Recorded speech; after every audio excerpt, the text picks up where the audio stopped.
doctor's logs on transmission? On transmission, nothing that you don't already know. It definitely transfers blood to blood, but if you're thinking maybe that's the only way it can be transmitted, I would like to remind you that at least when you went into the medical building, there were visibly spores in the air Yeah, where that gross giant mass was. true. A flamethrower. I wish for a flamethrower. All right. There's still more material. Maybe you can read some more on the way back. Ah, we've arrived. But you are getting very close to the Carvings camp by this point.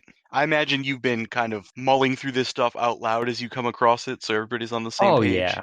Honestly, the concept that there's something on this planet that's fighting the infection, just by its very nature, is the best news you've had since you've landed here. It makes me feel even better about that ice water bath I took.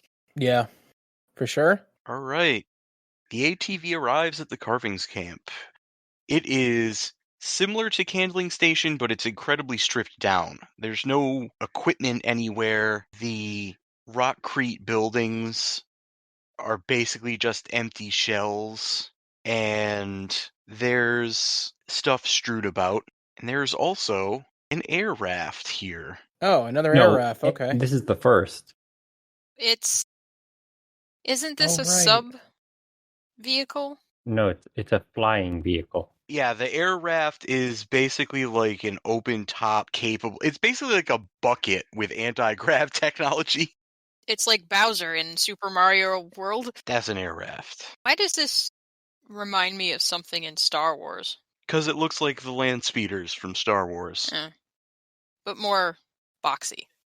Since this thing flies with anti-grav technology, technically, if you, say, had a group of people in vac suits, you could technically get out of atmosphere. As long as your suit wasn't breached. Breached, yes. Yeah, and you don't burn up in the atmosphere, so... Well, you just don't go too fast. Yeah. Since it runs on anti-grav rather than propulsion, my understanding is it can escape the atmosphere without having to rely on speed and force to do so. You just gently float up into the heavens? Essentially, yeah. It does specifically say that you can leave planets with this thing in the book, so there's no equipment, only buildings that have been stripped down and are basically just shells. There is no sign of life around at the moment, and towards the center of the camp there is a large stone covered in various carvings. A stone with various carvings? Yes. The heck? Take off and nuke it from orbit. That's what I want to do. That is how the camp got its name, is from these carvings. What is it, like an obelisk? What are we looking at? I would call it sort of like a menhir, like not quite the scale of an obelisk, almost like a Viking runestone. It's probably like 9 or 10 feet tall, somewhere in that range. Ancient stuff, is it? Oh, okay. It could very well be ancient shit. I'm not sure how well versed Klein is in that. Considering I have no ranks in science, probably not. Can I make an unskilled science roll? Yeah, the Science Zero Education. roll, yes. With education, absolutely. Yeah, Vox got a good roll for a change. Here we go. Yeah, this is certainly the language of the ancients, or a variant of the language of the ancients. That's an 8.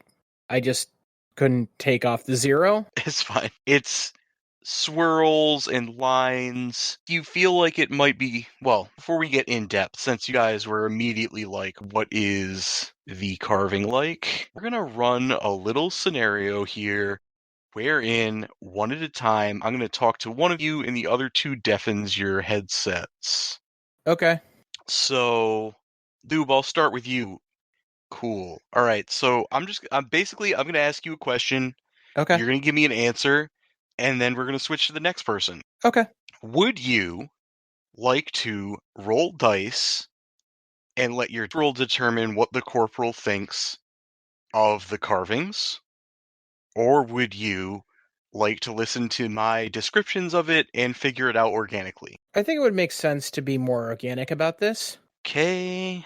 All right, you can pop out now. That's all I need. Hello? Alrighty. Okay, so would you like to roll dice to determine how your character interprets the carvings, or would you like to listen to my description of them and try and figure it out organically? Wow, what a question. I can't roll dice once I've heard the description, can I? This is for your initial reaction to the carving.